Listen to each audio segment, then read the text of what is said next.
Que o microfone tá desligado. Nossa, eu achei que ele tava bugado.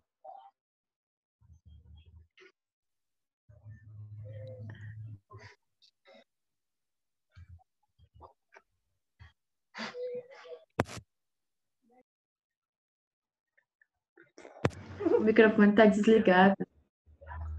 Escreve no chat. Gente, faz parte, tá vendo? Povo. Bora lá, parte 2 aí da nossa aula. Tivemos a apresentação aí da Duda, da Ana Lívia, do José, e agora o Enzo vai continuar. Tá vendo, gente? Acontece com os melhores. Vai lá, Enzo, continua. Ó, calma aí. Eu vou ter que ler a página 185 inteira? Oi? Eu vou ter que ler a página 85 ou só as respostas, né? É só você comentar, é um trabalho, né? Não é leitura da página. Você tinha que ter estudado em casa e falar pra gente sobre o que vai falar aí. Calma aí.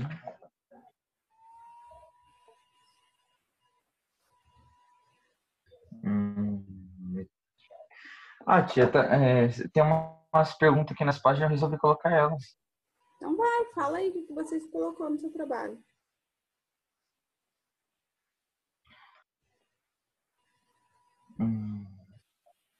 Tá dizendo aqui, pesquisa o nome das nuvens e quais podem provocar chuvas. Aí eu deixei cúmulos e cumulonimbus. Deixa eu ver. Sorenda, o senhor fez o trabalho? O senhor estudou o trabalho?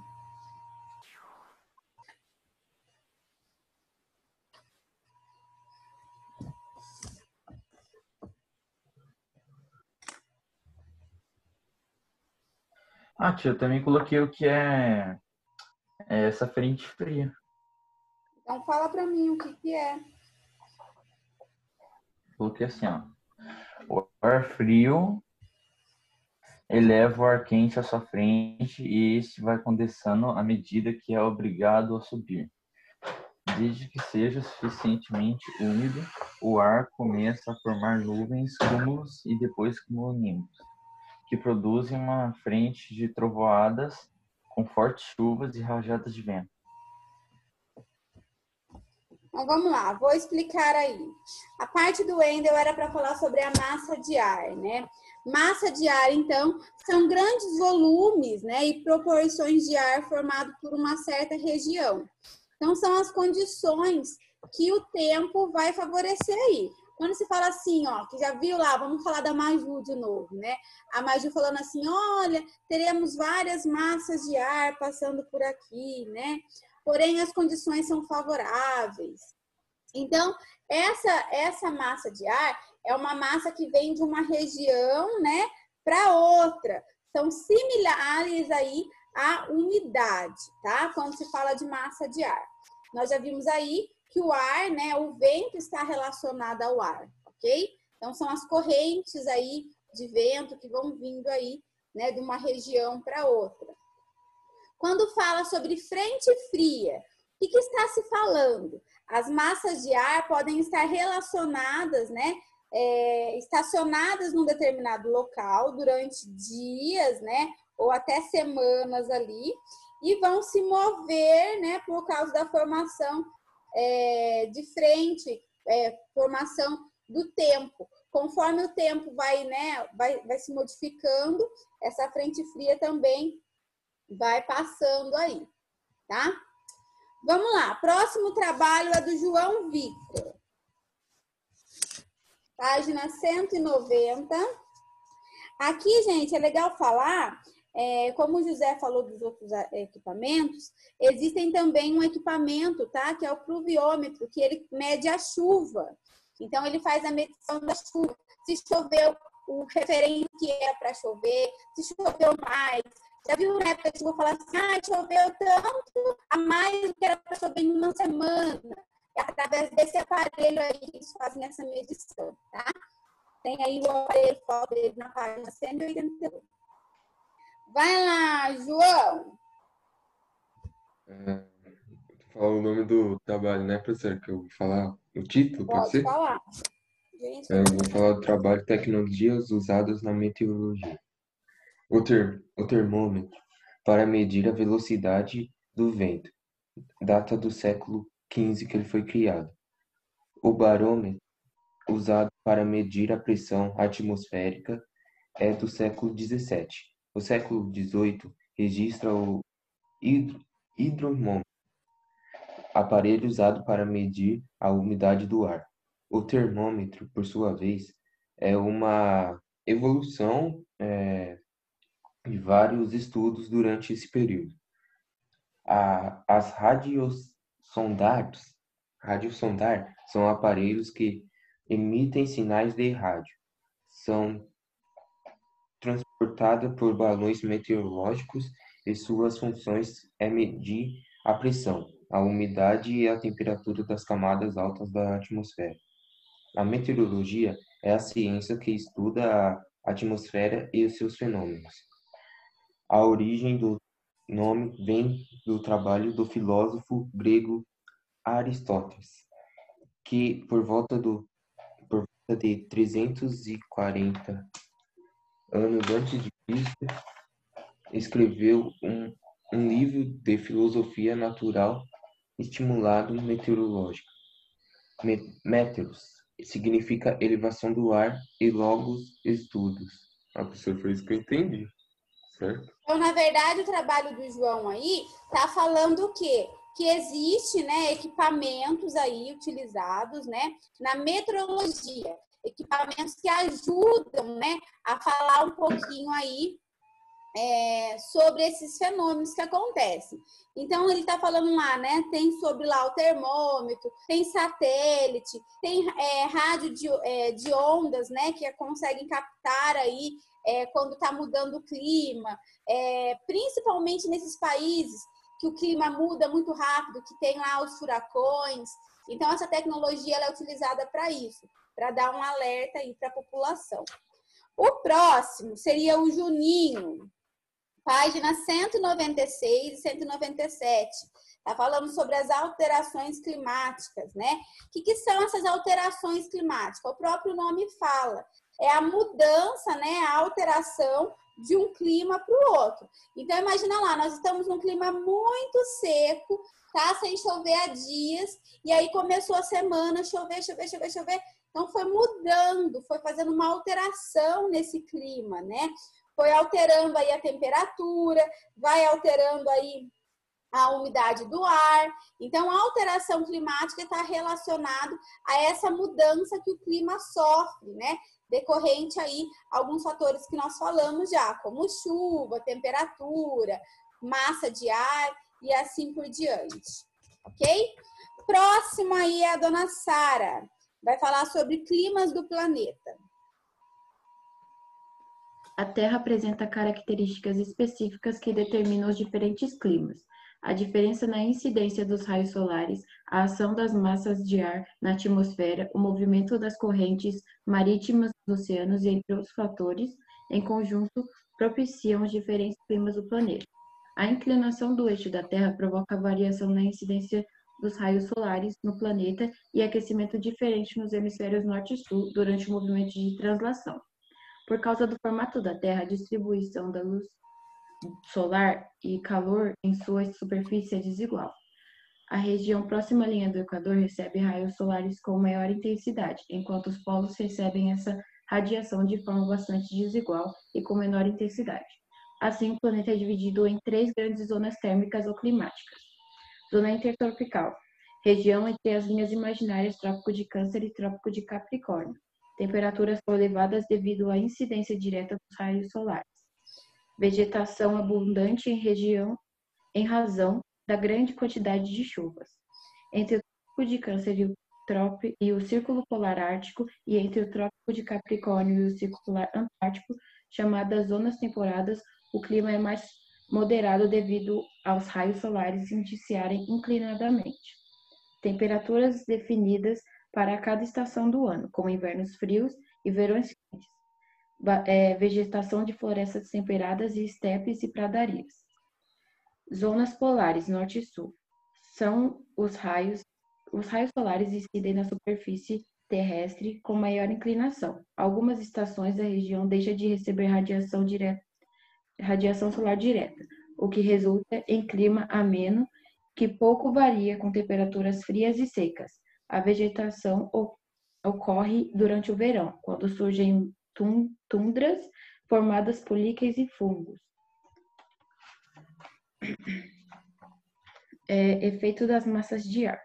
Fatores relacionados à circulação atmosférica e à circulação oceânica também interferem nos climas regionais do planeta, como as massas de ar e as correntes marítimas. As massas de ar podem ser frias ou quentes, e também secas ou úmidas. As massas de ar que se originam em regiões polares são frias, e as massas de ar de zona intertropical são quentes. As massas de ar que se originam em regiões áridas tendem a ser secas, e as que se originam em regiões úmidas, como o oceano, tendem a ser úmidas. A movimentação dessas massas de ar é determinada por alterações na pressão atmosférica e interfere na condição que determina os climas. No Brasil, atuam 5 grandes massas de ar, que, de certa forma, caracterizam os climas do país. Correntes marítimas. Correntes marítimas são massas de água que se deslocam pelos oceanos mantendo características específicas, como salinidade e temperatura. Elas influenciam o clima local em áreas litorâneas, pois podem alterar a temperatura. O regime de chuvas e umidade de ar, assim, dentre as características específicas, a temperatura é o fator utilizado como critério para a classificação dessas correntes.